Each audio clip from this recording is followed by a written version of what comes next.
Merhaba arkadaşlar, örgü kanalıma hoş geldiniz. Kız bebeklerimiz için güzel ve kolay tığ işi bir elbise yaptım. Askılı bir elbise yaptım, bakın bu şekilde. Bugün bu elbise anlatımını sizlerle paylaşmak istiyorum. Elbisenin örgüsü çok kolay arkadaşlar. Siz bu elbiseyi yeni doğan bebek için yapabilirsiniz. Her yaş kız çocuklarınız için yapabilirsiniz. Tek yapmanız gereken, yapacak olduğunuz çocuğun beli ölçüsüne göre buradan zincir başlamak. Ben bugün elbise anlatımını 3 aylık bebek ölçüsüne göre yapıyorum. Siz farklı ölçülerde de yapabilirsiniz. Arkadan düğmeli yaptım, bakın. 2 tane düğme yaptım. Bu şekilde bebeği giydirip çıkarması kolay. İlk önce bu etek bölümünü yapıyoruz. Daha sonra bu gövde bölümünü yapıyoruz. Ben bugün mor ve beyaz renkli iplikler kullanarak bu elbise örgüsünü yaptım. Siz tercihinize göre istediğiniz marka iplik ve renkleri kullanarak bu elbise örgüsünü yapabilirsiniz. Koton ipliklerle, merserize ipliklerle, pamuklu ipliklerin hepsiyle çok güzel olur arkadaşlar.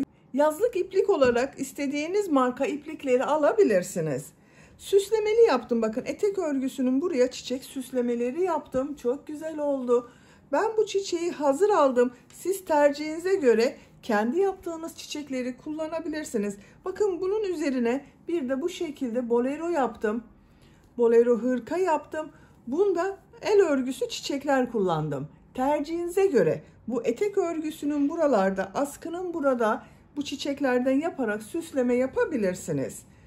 Ben bugün etek örgüsünü bu şekilde çiçekli yaptım. Bakın askıların buraya da aynı çiçeklerden birer tane diktim. Bel örgüsünün buraya kurdale taktım. Siz tercihinize göre bunu takmadan sade olarak da kullanabilirsiniz. Elbise örgüsünde tığ olarak ben bugün 5 numara 3 milimetre tığ kullandım. Benim elim çok sıkı değil. Yaptığım örgüler yumuşak oluyor. Sizin eliniz sıkıysa 3,5-4 milimetre tığlarla yaparsanız daha güzel olur arkadaşlar. Kullanacağınız iplik üzerinde de kaç numara tığ kullanmanız gerektiği tavsiye edilmektedir. O tavsiye edilen tığ numarasını kullanırsanız daha güzel örgüler elde edersiniz. Bunun takım olarak bu bolero hırkayı yapmak isterseniz ben bu boleronun anlatımını yaptım. YouTube kanalıma yükledim. Bu boleronun olduğu YouTube linkini izlediğiniz bu videonun açıklama bölümüne ekliyorum. O link üzerine tıklarsanız bunun gibi güzel bir bolero yapabilirsiniz arkadaşlar. Biz bugün bu kolay ve güzel elbise örgümüzü yapacağız. Bakın model bölümü de çok kolay ve güzel. Bir günde bitirebileceğiniz bir elbise arkadaşlar. Ölçülerini videonun sonunda ölçüyorum. Tekrar ölçerek zaman geçirmek istemiyorum. İplik tığ hazırlayalım. Hep birlikte bu kolay ve güzel tığ işi bebek elbisesinin örgüsüne başlayalım. Örgü kanalıma abone değilseniz abone olmayı unutmayın lütfen. Örgü kanalıma abone olmak ücretsiz. Örgü kanalıma ücretsiz abone olup orada bulunan zil şeklini dokunarak açık yaparsanız kanalıma video yüklediğim zaman ilk önce size bildirim gelir. Örgülerimden herkesten önce sizin haberiniz olur. İzlediğiniz videolarıma beğeni ve yorumlarınızı yaparsanız çok sevinirim arkadaşlar. Beğeni ve yorumlarını yapan bütün arkadaşlara ayrıca teşekkür ederim. Hepinize kolay gelsin. İyi çalışmalar.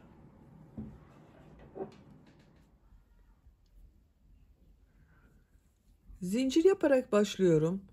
İlk ilmeği ben bu şekilde yapıyorum. Zincirleri yapmaya başlıyorum. Çok sıkı zincirler yapmıyorum arkadaşlar, bakın. 80 zincir yapalım. 80 zincir yaptım arkadaşlar. Bakın çok sıkı zincirler yapmadım. Bu 80 zincirin kaç santimetre olduğunu ölçüyorum.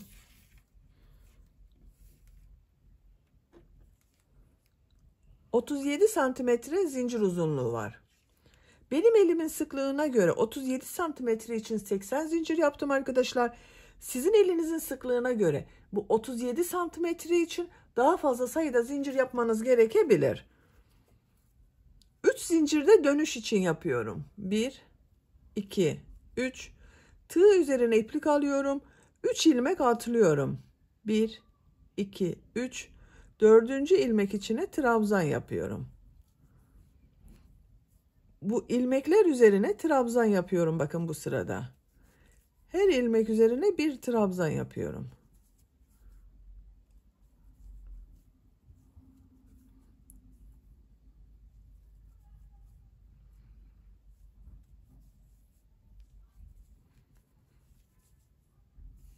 Sıra sonuna kadar devam edelim.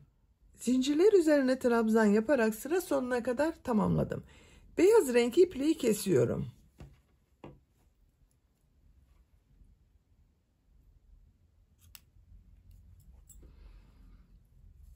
İlmek içinden çekiyorum. Bakın arkadaşlar, bu şekilde oldu. Bu ölçü yapacak olduğunuz bebeğin, çocuğun beline göre daha az veya daha çok olabilir arkadaşlar. Burada çocuğun beline ölçün. Eğer dar geliyorsa tekrar zincir yaparak fazla sayıda başlayın. Geniş geliyorsa da 1-2 ilmek eksik başlayabilirsiniz. Bakın, çocuğun beline göre olacak burası. Her yaş çocuklar için yapabilirsiniz. Bu renk iplik ile modele başlıyorum. Bakın, sıra başında 3 ilmek atlayarak yaptığım bir trabzan var. Bunun son ilmek üzerine şu şekilde ilmek yapıyorum. Zincir yaptım, sağlamlaştırdım. 2 zincir yapıyorum. Bakın, bu bir zincirle sağlamlaştırdım. 3 zincir oldu. Tığ üzerine iplik alıyorum. Bu bir ilmeği atlıyorum bakın. İkinci ilmek içine 2 trabzan, 2 zincir, 2 trabzan yapıyorum. İplik ucunu da içinde tutuyorum.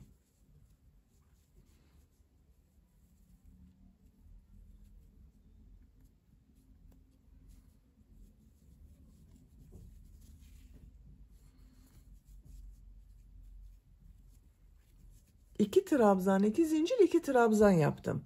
Tığ üzerine iplik alıyorum. 2 ilmek atlıyorum. Üçüncü ilmeğe 2 trabzan, 2 zincir, 2 trabzan yapıyorum. Bu sırada modellerin hepsini yerleştiriyoruz. Bakın, aynı ilmek içine yapıyorum arkadaşlar.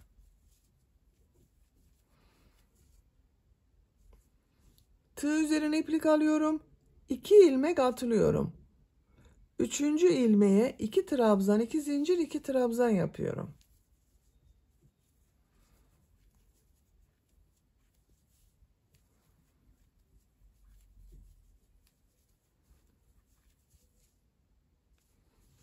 İki ilmek atlıyorum. Üçüncü ilmeğe 2 trabzan, 2 zincir, 2 trabzan yapıyorum.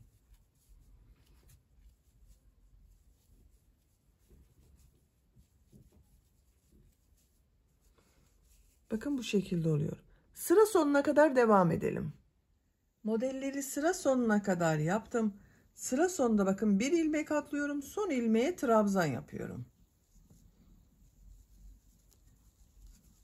Bakın arkadaşlar. Bu ilk sırada modelleri yerleştirdik. Kaç model yaptığımı sayıyorum. 2, 4, 6, 8, 10, 12, 14, 16, 18, 20, 22, 24, 26 model var. Sizin 25 model olabilir, 27 model olabilir, fark etmez arkadaşlar. Bakın, görüntüsü böyle. Bu sırada bu iki bölümü birleştiriyorum bakın.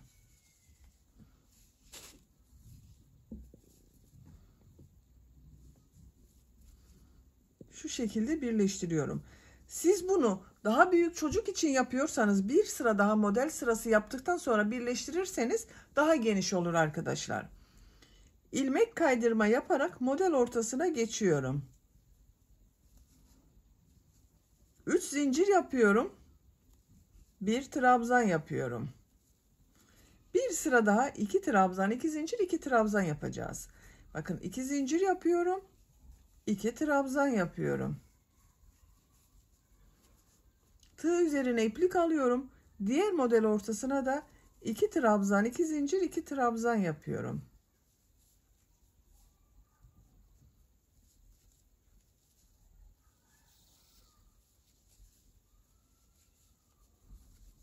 Bakın, bu şekilde.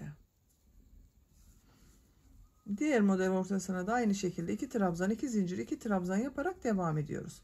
Sıra sonuna kadar devam edelim. İkinci model sırasını sıra sonuna kadar tamamladım bakın arkadaşlar. Bu son modele de yine 2 trabzan, 2 zincir, 2 trabzan yaptım. İlk yaptığım bu modeli ilmek kaydırma yaparak birleştiriyorum. Sıra başında bakın 3 zincir yaparak bir trabzan yaptım. Bunun Üçüncü zincir üzerine tığ takıyorum. İlmek aldım. İlmek kaydırma yapıyorum. Bakın sırayı birleştirdim. Üçüncü model sırasındayım. İlmek kaydırma yaparak model ortasına geçiyorum bakın. Model ortasındayım. 3 zincir yapıyorum. 1 trabzan yapıyorum. 2 zincir yapıyorum. 2 trabzan yapıyorum.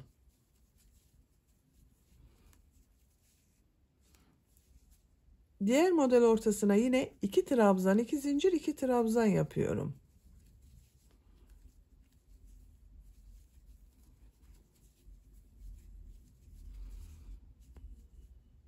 Sıra sonuna kadar devam edelim. Sıra sonuna kadar tamamladım. Son modeli ilk yaptığım model ile ilmek kaydırma yaparak birleştiriyorum.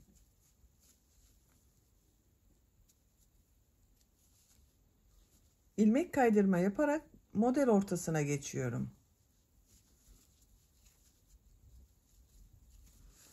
Bakın arkadaşlar. Görüntüsü böyle oldu. Bu sıradan itibaren arttırma yapmak istiyorum. Bu yaptığım trabzanları, modelleri 3 trabzan, 2 zincir, 3 trabzan yapıyorum. 3 zincir yapıyorum. 2 trabzan yapıyorum. Bu yaptığım 3 zincirle birlikte bakın 3 trabzan oldu. 2 zincir yapıyorum. 3 trabzan yapıyorum.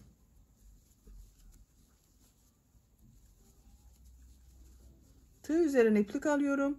Bu 2 zincir üzerine bakın model ortasına 3 trabzan, 2 zincir, 3 trabzan yapıyorum.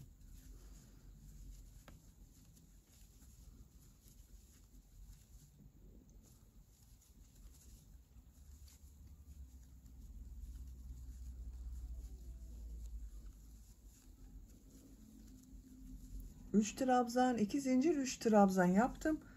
Buraya da 3 trabzan, 2 zincir, 3 trabzan yapıyorum.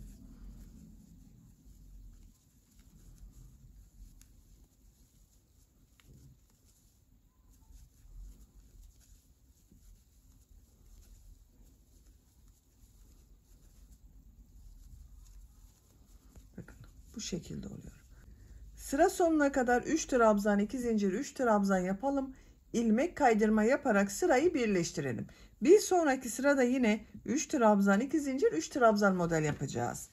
Örgü bu şekilde devam edecek arkadaşlar. 3 trabzan, 2 zincir, 3 trabzan şeklinde modeller yaparak bu etek yüksekliğini tercihinize ve yapacak olduğunuz bebeğin, çocuğun büyüklüğüne göre tamamlayalım. 12 model sırası olarak yaptım. Sayıyorum: 1, 2, 3, 4, 5, 6, 7, 8, 9, 10, 11, 12. Santimetre olarak ölçüyorum.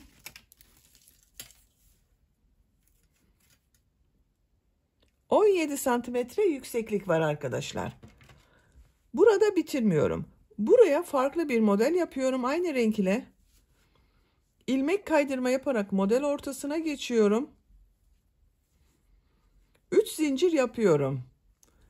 2 trabzan yapıyorum.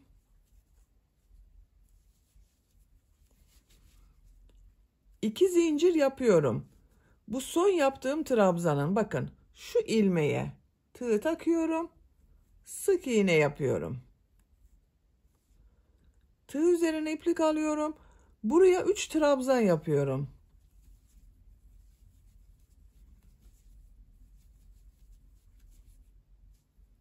Tığ üzerine iplik alıyorum. Diğer model ortasına 3 trabzan yapıyorum.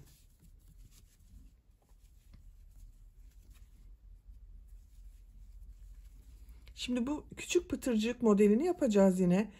2 zincir yapıyorum. Bakın son yaptığım bu trabzanı, bakın şurada ilmek var. Bu ilmeğe tığ takıyorum. İlmek aldım. İplik alıyorum. İkisini içinden çekiyorum. Bakın minik model yapıyorum. 3 trabzan yapıyorum.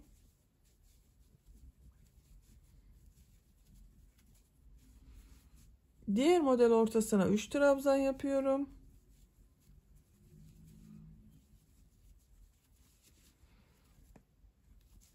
İki zincir yapıyorum. Model yapıyorum bakın buraya. 3 trabzan yapıyorum.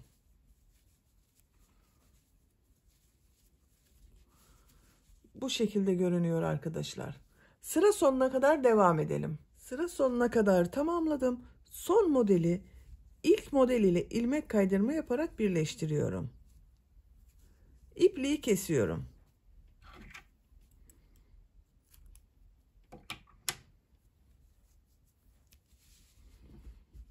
Bakın arkadaşlar, etek ucu bu şekilde oldu. Şimdi beyaz renkli iplik ile burada yaptığım modellerden yapacağız. Bakın, beyaz renkli iplik kullanıyorum.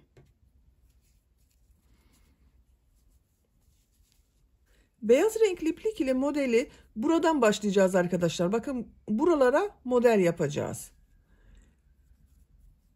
Bir ilmek yapıyorum. Bakın şu şekilde geriye çevirdim. Buraya ilmek yaptım. 3 zincir yapıyorum. 2 trabzan yapıyorum.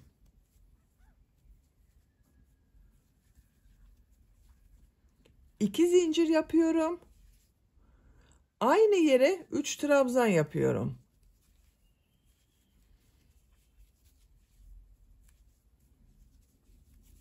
Bakın. Bu başta yaptığım 3 zincirde 1 trabzan, 3 trabzan, 2 zincir, 3 trabzan oldu. Görüntüsü böyle bakın arkadaşlar. 2 model ortasına yaptım bu beyaz renkli modeli. Tığ üzerine iplik alıyorum. Bu 2 model ortasındaki bu boşluğa yine 3 trabzan, 2 zincir, 3 trabzan yapıyorum.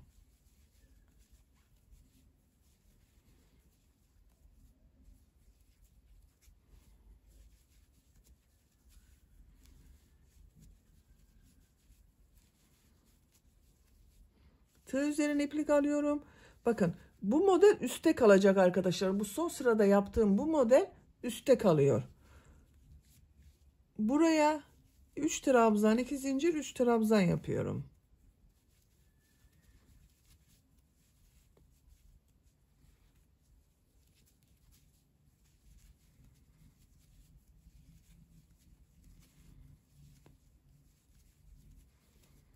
Bakın. Buradan görüntüsü böyle. Diğer taraftan görüntüsü böyle. Düz tarafı burası oluyor bakın. Sıra sonuna kadar devam edelim. Sıra sonuna kadar modelleri yaptım. Son modeli ilk model ile ilmek kaydırma yaparak birleştiriyorum.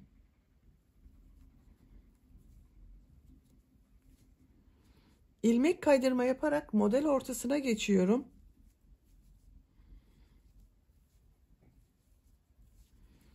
Üç zincir yapıyorum.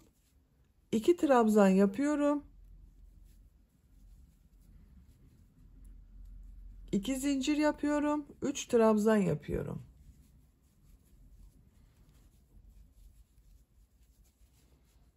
Model ortasına 3 trabzan, 2 zincir, 3 trabzan yapıyorum.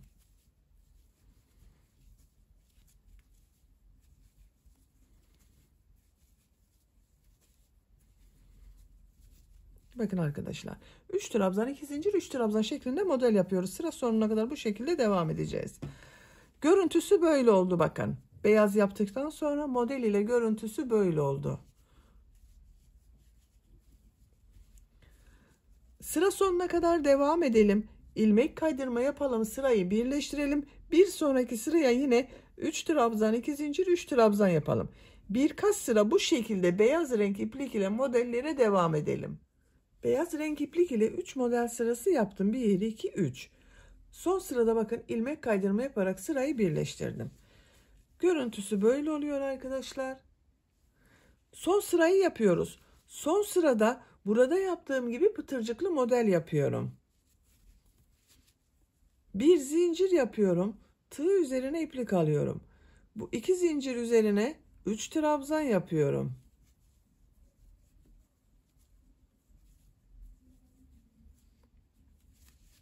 İki zincir yapıyorum.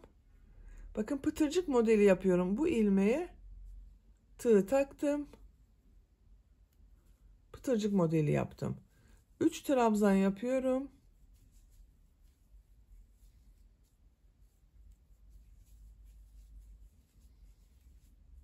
Bir zincir yapıyorum.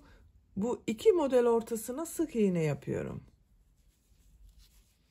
Bir zincir yapıyorum. Buraya yine pıtırcıklı model yapıyorum. Bakın 3 trabzan.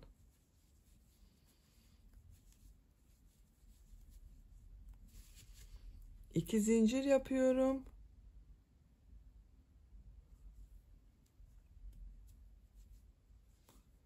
Tekrar 3 trabzan yapıyorum.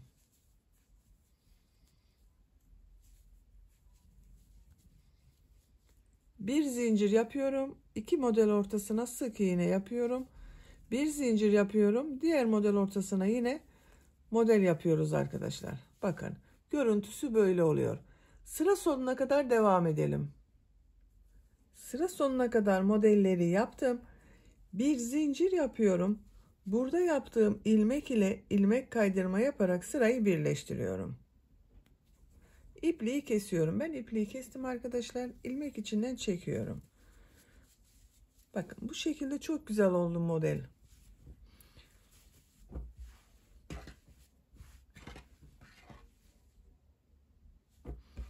Şimdi bel örgüsünün burayı yapalım.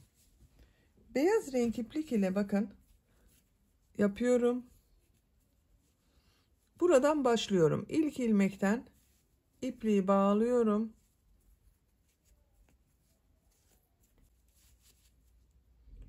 Bu ilk ilmekten bir ilmek yapıyorum. Bu sırada bakın etek örgüsüne başlarken burada trabzan sırası yapmıştım. Bu trabzanları bir düz bir ters boşluktan alarak trabzan yapacağız. 3 zincir yapıyorum. Tığ üzerine iplik alıyorum. Bakın bu ikinci trabzanı ters taraftan boşluktan alıyorum. Trabzan yapıyorum. Düz taraftan boşluktan alıyorum. Trabzan yapıyorum. Bir düz bir ters boşluktan alarak trabzan yapıyoruz.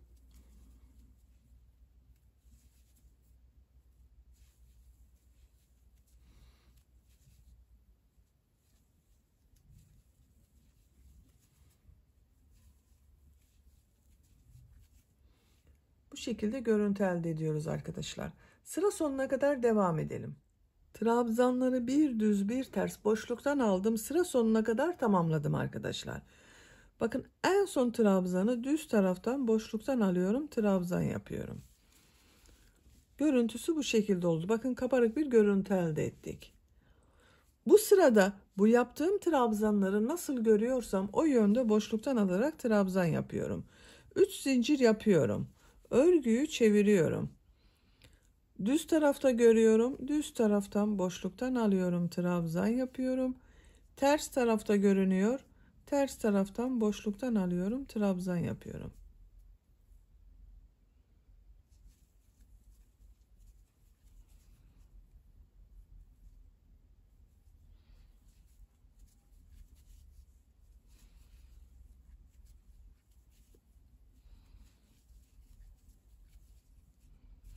Sıra sonuna kadar devam edelim. Sıra sonuna kadar yaptım. 3 zincir yapıyorum. Örgüyü çeviriyorum. Yine nasıl görüyorsam o yönde boşluktan alıyorum. Trabzan yapıyorum. Ters tarafta görüyorum. Ters taraftan boşluktan alıp trabzan yapıyorum. Düz tarafta görüyorum. Düz taraftan.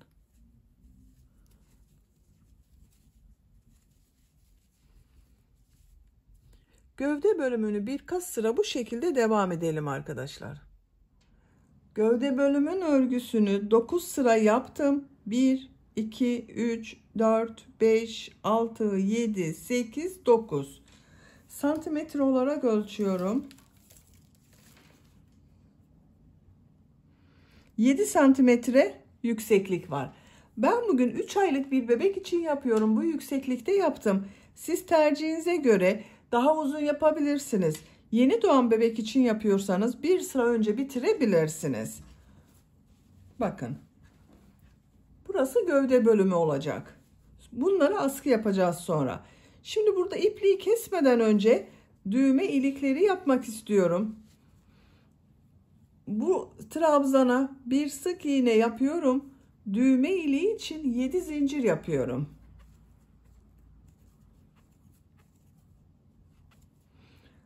Aynı ilmeğe sık iğne yapıyorum. Diğer ilmeğe sık iğne yapıyorum. Bir düğme iyiliği de buraya yapıyorum. Oraya kadar sık iğneler yapıyorum.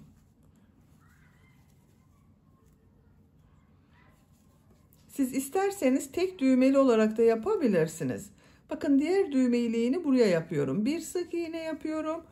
Düğme iliği için 7 zincir yapıyorum. Sık iğne yapıyorum. Sık iğne yapıyorum. İpliği kesiyorum. Bakın şu şekilde ilmek kaydırma yapıyorum. İpliği kesiyorum. Şu şekilde içinden çıkardım. 2 düğme iliği yaptım. Karşısına düğmelerini dikeceğiz. Bakın şu şekilde olacak. Şimdi bu elbisenin askılarını yapalım. Ben orta bölümü buldum. Bakın şu şekilde 2'ye katladım. Sayı olarak da sayabilirsiniz. Benim eşit arkadaşlar. Bakın tam orta noktaya bir işaret yaptım. Askıları nereye yapacağım için de bir işaret yapıyorum. Bakın burada sayıyorum. Orta işaretten sonra 1, 2, 3, 4, 5, 6, 7, 8.'ye işaret yapıyorum. Askı için 9 işaret yapıyorum bakın. Sarıyla birlikte 9 olacak. 9 ilmekle askı örgüsü yapacağız. 2, 4, 6, 8, 9. Buna da bu renk ile işaret yapıyorum. Burası elbisenin askıları olacak. Şimdi diğer taraftan da işaret yapıyorum. 2, 4, 6, 8.'ye işaret yapıyorum.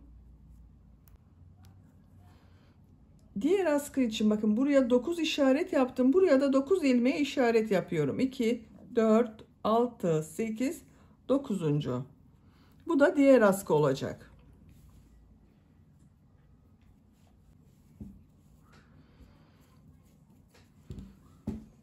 Buradan bakın 8. ilmeğe işaret yaptım. Buraya ipliği bağlıyorum. Askının birisini yapmaya buradan başlayalım.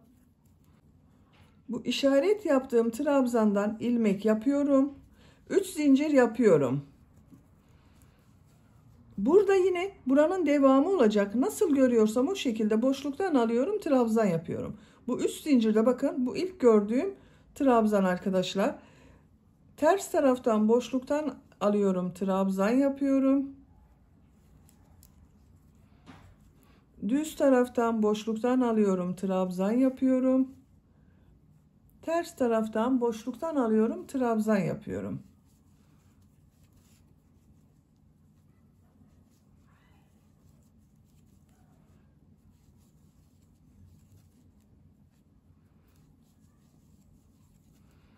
Bakın son işaret yaptığım ilmekten de ilmek aldım, trabzan yaptım. 1, 2, 3, 4, 5, 6, 7, 8, 9 trabzan oldu. 3 zincir yapıyorum. Örgüyü çeviriyorum. Nasıl görüyorsam o yönde boşluktan alıyorum, trabzan yapıyorum.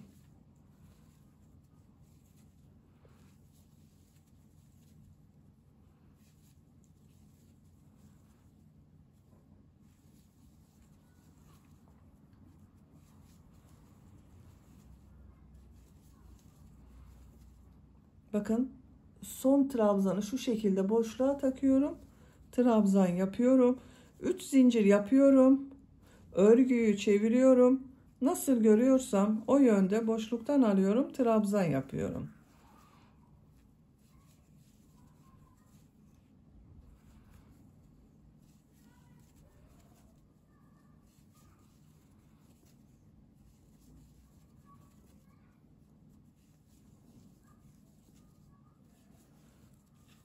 Bakın. 2, 4, 6, 8, 9 trabzan ile askının örgüsü devam edecek arkadaşlar. Yapacak olduğunuz çocuğun büyüklüğüne göre bu askının örgüsünü tamamlayalım. Askı örgüsünü 20 sıra olarak yaptım.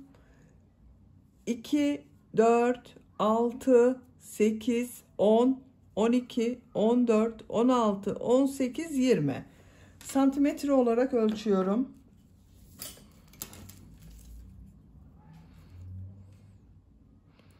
15 santimetre askı uzunluğu yaptım. Esnek zaten arkadaşlar, bakın Bu askı uzunluğu sizin yapacak olduğunuz çocuğun büyüklüğüne göre değişir arkadaşlar. Yaptığınız elbiseyi bebeğinize giydirin çocuğunuza. Omuzundan geçirip askısını ölçebilirsiniz. Bakın, arka bölüme birleştireceğiz bu askıyı. Ben 20 sıra yaptım. Siz 21-22 sıra olarak da yapabilirsiniz veya daha az. Şimdi bunu arka bölüme birleştiriyorum. Bu kenardan sayıyorum bakın. Arka bölümün buradan sayıyorum. 1, 2, 3, 4, 5, 6, 7. ilmeğe tığ takıyorum. İplik ucunu içinden çekiyorum.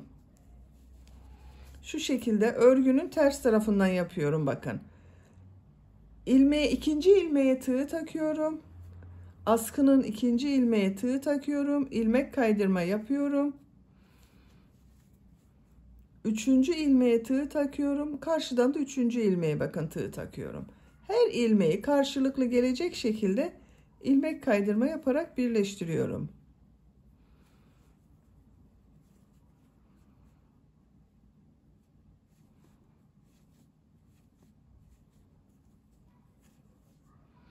Dokuz ilmek var zaten arkadaşlar. 9 ilmeği de birleştiriyoruz.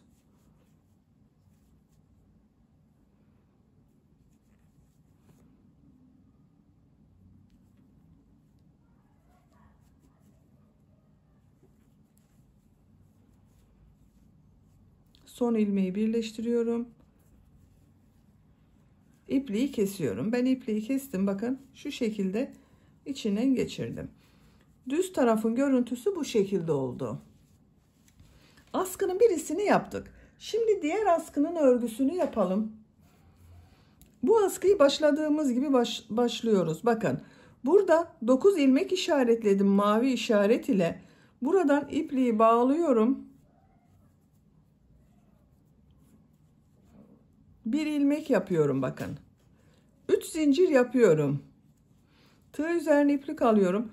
9 ilmeği nasıl görüyorsam o şekilde boşluktan alıp trabzan yapıyorum.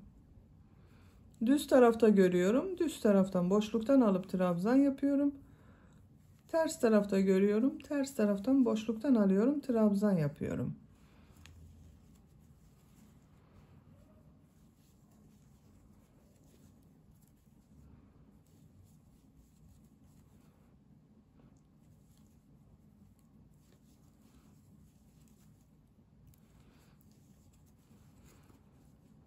Bir, 2, 3, 4, 5, 6, 7, 8, 9 trabzan oldu. 3 zincir yapıyorum. Örgüyü çeviriyorum.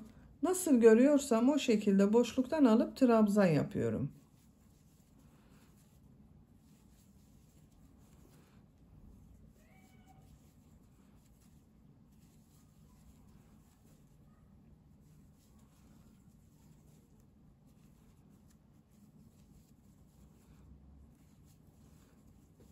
Üç zincir yapıyorum. Örgüyü çeviriyorum. Nasıl görüyorsam o yönde boşluktan alarak trabzan yapıyorum. Bakın bu şekilde.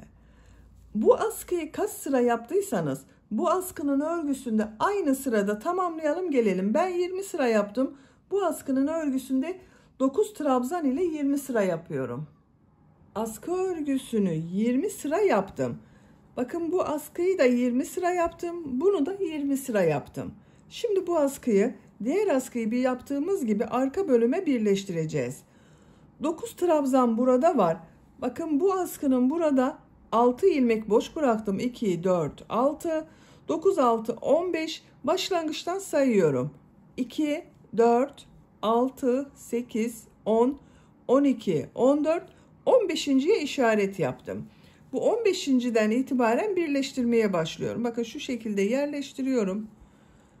Bu işaret yaptığım ilmeğe tığ takıyorum.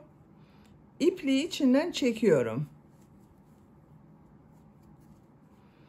İlmeğe tığ takıyorum. Karşıdan ilmeğe tığ taktım. İlmek kaydırma yapıyorum. Diğer ilmeğe tığ takıyorum. İlmeklere ilmek kaydırma yaparak birleştiriyoruz bakın ikisini.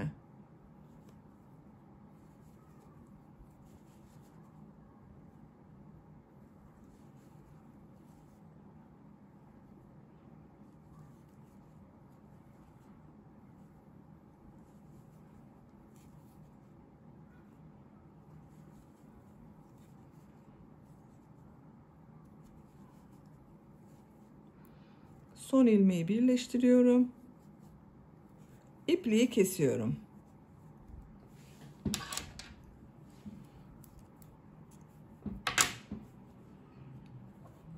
İlmek içinden çektim. Bakın aynı şekilde birleştirdik. Burada yine 1, 2, 3, 4, 5, 6 ilmek boş kaldı. Elbisenin örgüsünü bitirmiş oldum. Buraya düğmesini dikerek kullanabiliriz. Bakın çok güzel oldu arkadaşlar. Etek bölümünün burasını ben çiçeklerle süsledim. Askının buraya da bu şekilde çiçekler yapmak istiyorum bakın. Siz tercihinize göre hiç süsleme yapmadan sade kullanabilirsiniz. Bu çiçekleri yapmadan veya kendi yaptığınız el emeği çiçeklerinizi buraya dikebilirsiniz. Bitmiş olarak size ölçülerini söylüyorum. Bel örgüsünün buradan gövde genişliğini ölçüyorum.